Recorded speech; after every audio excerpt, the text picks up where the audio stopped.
አማርኛ እንግዲህ እንትን ካልኩ አሰላሙ አለይኩም ወራህመቱላሂ ወበረካቱ። ወአለይኩም ሰላም ወራህመቱላሂ ወበረካቱ። እናቴ ትርገመኝ ባላውቅም ኡስታዝ በጣም አቅብጦኝ ሚስቴን ሶስተኛ ፈትቼ ነው።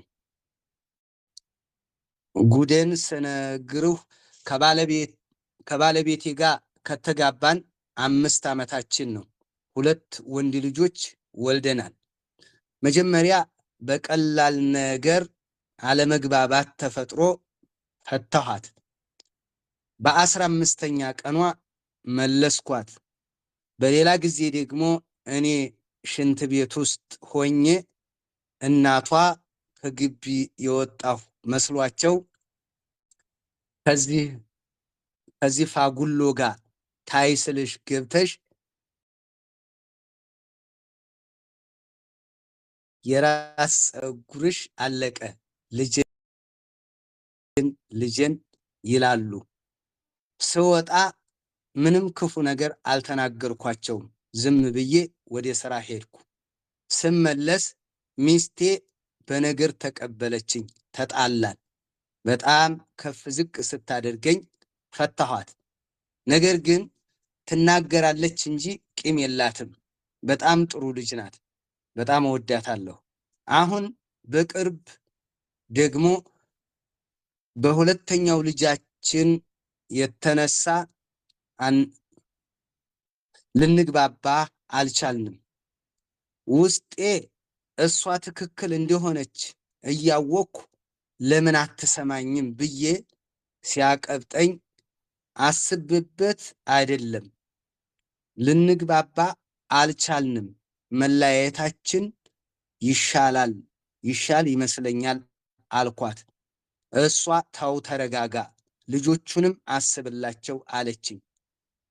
የነካኝን አላውቅም። ወደ ጓደኞቼ ጋር ስወጣ የባለቤቴን ወንድም ጓደኛ አገኘሁት። የተወሰነ እንግባባለንና ሻይ ብለን እያወራን ከሚስቴ እንዴት ተጣላሁ ነገርኩት። እሱም ለሞላ ሴት አንተ 10 ብትወልድ ያገቡሃል አለኝ። በጣም ገፋፋኝ።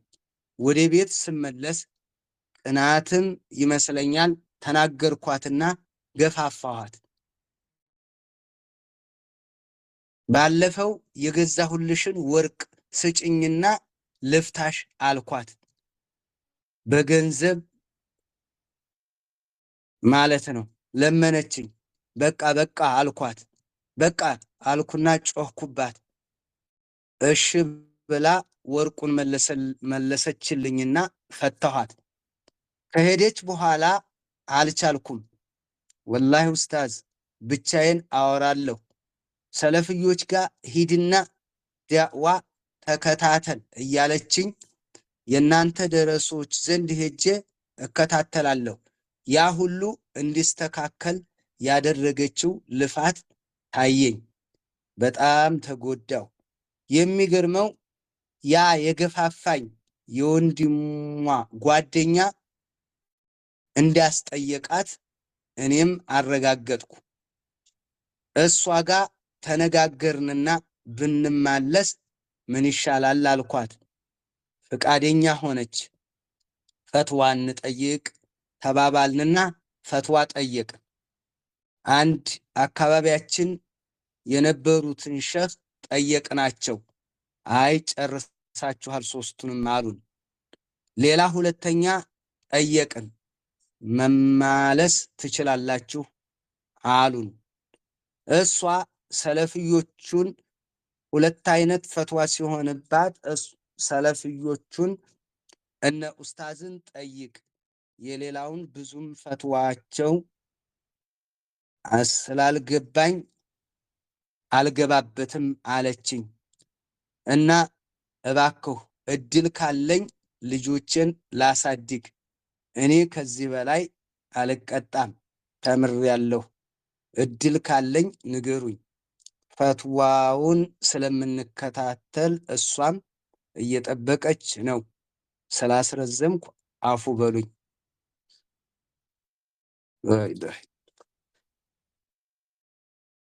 ተውራት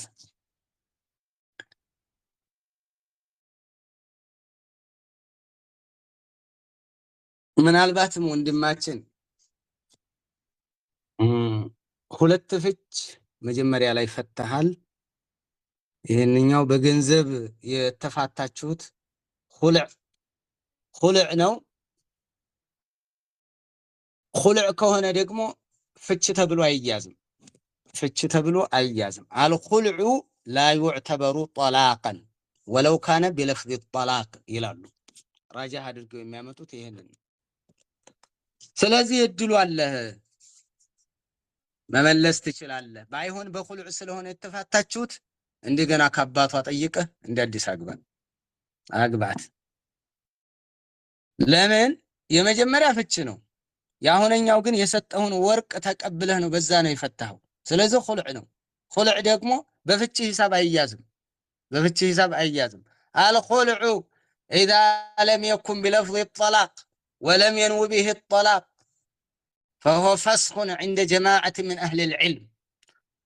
አንተ ምንድነው አህሉል ዒልም ባዕዱ አህሊል ዒልም የሚሉት ገንዘብ ተቀብለሃት ፈታሁሽ የሚል ቃል ሳትናገር ዝም ብላችሁ በቃ ገንዘብ ስለተቀበሉ ተለያየም ብለህ ከሆነ ፍች ተብሎ አይቆጠርም።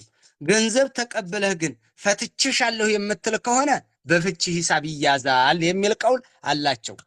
ከነ ኢማሙ ሻፊዒም አለ ፊ መዝሀቢሂ አልቀዲም ፈሁወ ፈስኹን ዐንደ ጀማዓት ምን አህሊል ዒልም ጦላቅ ካልነየተበት የሚሉት ኢዛ ለም የኩን ቢለፍዝ ጦላቅ ካልሆነ ይሄ መዝሀብ አለ፣ ብዙዎች ሄደውበታል በዚህ ላይ።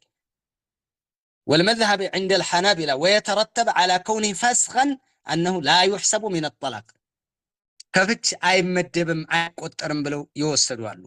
ነገር ግን ያንተ ድል የትኛው ላይ ነው? ፍች ብለህ ብትናገርም እንኳ ጦላቅ አይደለም። በምን ከሆነ? በኹልዕ ከሆነ በገንዘብ ከሆነ ተለያየን ብትላት ፈታሁሽ ብትላትም በፍች ሂሳብ አይወሰድም። አማ ኢዛ ካነ الخلع بلفظ الطلاق كقوله طلقت زوجتي على مال قدره كذا فإنه يكون طلاقا في قول جماهير أهل العلم በዚህ ነው ማለት። እነዚህ ይሄንን ይወሰዱበት አለ። ፈታሁሽ የሚል ቃል ከተናገረ በፍች ሂሳብ ይወሰድበታል የሚሉ አሉ። بعضهم ደግሞ ፈስኽ ነው ولا يحسب من الطلاق ولو كان بلفظ الطلاق قال እንደው ፈታሁሽ እንኳ ቢሆን ይላሉ። ሌሎቹ ደግሞ ፈታሁሽ ብሎ እንኳ ቢናገር በኹልዕ ከሆነ አትፈታም። وهو مروي عن ابن عباس የተያዘ ነው። واختاره شيخ الإسلام ابن تيمية رحمه الله تعالى وهذا هو المنصوص عن إمام أحمد وقدماء أصحابه كإمام أحمد بالدربوتشم كنا شيخ الإسلام ابن تيمية حتى راسه كنا ابن عباس كتالالاقوتشو كصحابة زمن የተያዘ ነው። ይሄ ابن عثيمين ይሄንን ነው ራጅህ የሚያደርጉት።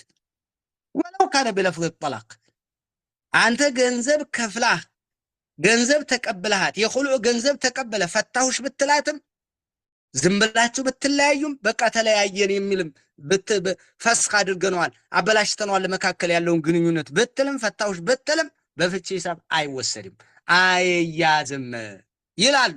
ባይሆን ابن عثيمين የተናገሩት ነገር አለ እንደ መረጃ አድርገው የሚመች ነገር ተናግረዋል። ይኸው ስማኝማ ፊ ሱረት البقرة አላህ እንዲህ ብሏል አጠላቁ መረታኒ ፈኢምሳኩም ቢማዕሩፍን አው ተስሪሑን ቢኢሕሳን ነው የሚለው አሉ። ፍች ሁለት ነው። ጠላቅ ፍች ሁለት ነው። እምትመልስበት ፍች ፈታሁሽ ብለህ መልሻለሁ፣ ፈታሁሽ ብለህ መልሻለሁ። ከዚህ በኋላ ፈታሁሽ ብሎ መለስኩሽ የለም። ሁለት ነው ፈታሁሽ ያለበት ፍች አሉ። አላህ ሱብሓነሁ ወተዓላ ይሄን አለ። ይሄንን አመጡና ابن عثيمين رحمه الله تعالى ከዛ ቀጥሎ አሉ አላህ ሱብሓነሁ ወተዓላ እንዲህ ነው የሚለው ولا يحل لكم أن تأخذوا مما آتيتموهن شيئا إلا أن يخافا ألا يقيما حدود الله እንደዚህ ካላችሁ በኋላ ከሰጣችኋቸው ልትቀበሏቸው አይገባም ከመህራቸው ትክክለኛን ምን የአላህን ወሰን እሱ ላይ ቀጥ ማለትን እንደማይችሉ ያወቃችሁ የፈራችሁ እንደሆነ ሲቀር فإن خفتم ألا يقيم حدود الله فلا جناح عليهما فيما افتدت به ነው የሚለው። አይ ሐቃቸውን ላይ ወጡ ይችላሉ የሚል ስጋት ካላችሁና ካወቃችሁ ነፍሷን ፊዳ ባደረገችበት ችግር የለም። መህሯን ሰጥታ ፊዳ ከፍላ ብትወጣ ማለት ነው። ስለዚህ ቀጠለና ምን አለ አላህ ፈኢን ጠለቀሃ ፈላ ተሕሉ ለሁ ሚን በዕዱ ሐታ ተንኪሐ ዘውጀን ገይረ ፈኢን ጠለቀሃ አለ። ሁለት ፍች ከኋላ ነግሮናል። እዚህ መካከል ላይ ደግሞ ማንን አስገባ? ኹልዕን አስገባ። ከኹልዕ በኋላ ፈኢን ጠለቀሃ አለ። ፈኢን ጠለቀሃ አሳሊታ ማለት ነው። ሶስተኛዋን ቢፈታት ነው። ማን አልተቆጠረችም ማለት ነው። ከኋላ ሁለት ፍች ተቆጥሯል። ከዛ ቀጥሎ ኹልዕ ነው። ከዛ ቀጥሎ ፈኢን ጠለቀሃ ነው። ይሄ ኹልዕ የሚባለው ፍች ቢሆን ኖሮ ፈኢን ጠለቀሃ የሚለው አራተኛ ይሆን ነበረ። ይሄ ደግሞ ቢልኢጅማዕ አራት ፍች የለም። ስለዚህ በፍች ሂሳብ አልተወሰደም ቁርአኑ ላይ። እንግዲህ የሚገባው ይገባዋል በቀላል። ይሄ ነው በፍች ሂሳብ አይወሰድም ብለው ራጃህ አድርገው የሄዱት ኢማም ኢብኑ ዑሰይሚን ከሸይኽ ልእስላም ኢብኑ ተይሚያ ረሒመሁላሁ ተዓላ ይሄን ነው። ወለው ካነ ቢለፍዝ ጠላቅ ቢሆንም እንኳን። ስለዚህ ሁለት ፍች ፈታሃል፣ ሚስትህን ማግባት ትችላለህ፣ መመለስ ትችላለህ። በኹልዕ የፈታ ሁሉ አንድ ፍች አይያዝም። በኹልዕ በፍች ሂሳብ አይወሰድም። ራጅሁ ቀውል ይሄ ነው ራጃህ አድርገን የምንይዘው። ምናልባትም ሌሎች ደግሞ ሌላ ራጃህ አድርገው ፈትዋ ሊሰጡ ይችላሉ። እንግዲህ ሁሉም ዑለማዎችም የተለያዩት በዚህ ነው። እንደ መዝሐብ ግን የሚያሳምነን ከመረጃ አኳያ ይሄ ነው። ይሄንን እንይዛለን ነው የምላችሁ። ባረከላሁ ፊኩም ወጀዛኩሙላህ። ባይሆን ኢብኑ ዑሰይሚን አንድ የመከሩት ነገር አለ። ሐታ እኛ ሀገር ላይ እዚህ ሰዑዲ ከሆናችሁ አሉ በኹልዕ ስትፋታ ጦለቅቱኪ ቢዖዲ ከዛ በለህ እንዳትፈርም።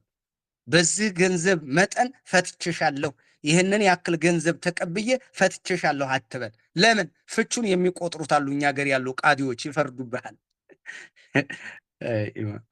ረሒመሁላህ። ምክንያቱም ኹልዕ የሚባልም በፍች ሂሳብ የሚይዙ ቁዷቶች ስላሉ አሉ በዚህን ያህል ገንዘብ ፈትቻታለሁ ካልክ ፈታሃታል ብለው ሊወስዱብህ ይችላሉ። እንደ መዝሐብ አሉ በቃ ፈሰክቱ በልና ጻፍ፣ ፈስኽ አድርገነዋል፣ አፍርሰነዋል፣ በዚህ ያክል ገንዘብ በል አፍርሰነዋል በሚለው። አለበዛ ጦለቅቱ ብትል አሁን ኢብኑ ዑሰይሚን ጋር ሄደህ ጦለቅቱ ቢዒወዲ ከዛ ወከዛ ብለህ ብትነግራቸው እንትን ፍች ተብሎ አይቆጠርብህም ነው የሚሉ። ሌላ ቃዲ ጋር ብትሄድ ደግሞ ፍች ነው የሚሉ። ለምን? ኹልዕን በፍች ሂሳብ የሚወስዱ አሉ። ቢለፍዚ ጦላቅ ከሆነ በፍች ሂሳብ የሚወስዱ ስላሉ ጠንቀቅ በል እያሉ ነው። ግን አሁን እንዴ ሁክም ብንሰጥሳ ምንድን ነው? ፈትቻታለሁ፣ ፈትቼሻለሁ በይና 400 በለው 400 በለው ተቀብዬ በዚህ ስለሰጠችኝ ፈትቻታለሁ ብትል ፍች አይደለም የሚሆነው፣ ኹሉዕ ነው የሚባለው። አንድ ፍች ተብሎ አይያዝብህም ነው። ባረከላሁ ፊኩም ወጀዛኩሙላሁ ኸይረል ጀዛ። ይሄ ነው። ስለዚህ ወንድማችን አንተ ራስህን አስተካክል። ይኸው እንደዚህ ብው ልትል ዘንዳ ልጆችን አሳድግ። ረጋ ያለች ልጅ ናት ደግሞ አንተ ራስህ እንደምትናገረው ማለት ነው። አንተ ባልከው ታው ተረጋጋ እያለች ነው። ለልጆቹ አስብ ለልጆቹ። ወንድ ሆይ ይሄ የግል ሽጉጥህ አይደለም። አታውጣ፣ መዥረጥ አታድርግ። ሚስትህን ለመገላገል አትሯሯጥ። ልጅ እያለ ራስን ብቻ አትኑር፣ ስሜትህን አትኑር። እንዲህ በአንተ እጅ የተደረገው እኮ የተወሰነ ሻል ትላለህ እኮ ነው። ተመልከት ስንት ሴቶች እንዳሉ። ጅንሱ ሪጃል ኸይሩ ምን ጅንሲ ኒሳ ነው እንጂ የሚባለው ወንድ ከሴት ጥቅሉ እናወዳድራለን እንጂ ብዙ ወንዶች አሉ ሚስቶቻቸው የሚበልጧቸው፣ ሀታ በመረጋጋት ማለት ነው። ረጋ በማለት አው እንጂ ብላ ኧረ ረጋ በል። አሁን ይኸው ፍታኝ እኮ ነው የምትለው። የሴት ልጅ ባህሪ ቢሆን ልፍታሽ ሲል ለልጆች አስብ። ለኢላሃ ኢላላህ። ሁለተኛ ሚስትህና አንተ መካከል ጣልቃ የሚገባ ደህና ተፈትነሃል። አንተማ በብዙ እኮ ነው የተፈተንከው። ይኸው አየህ፣ ስለ ሚስትህ አይብ አትንገር፣ አታዋራው። ብዙ ምን ሞልቶ ዞር ብሎ አየህ ሲያጭ በቃ ጥሩ ልጅ ናት የሚል እንግዲህ ሰምቷላ፣ ጓጉቷል። በቃ ከዛም በኋላ አንተ ብትጣላው አይገርመው ካገኛት በኋላ ያኮርፋል። በቃ አንተ ተቀርበታለህ እንጂ ምገርም ልጅ አግኝቷል። በቃ ያንን ነው እሱ የሚያስበው። በቃ ይሄንን እንደዚህ አይነት ላይ ጥንቃቄ እናድርግ። ያ አላህ አላሁመ አህፈظنا። ስንት አይነት ሰውም አለ በአላህ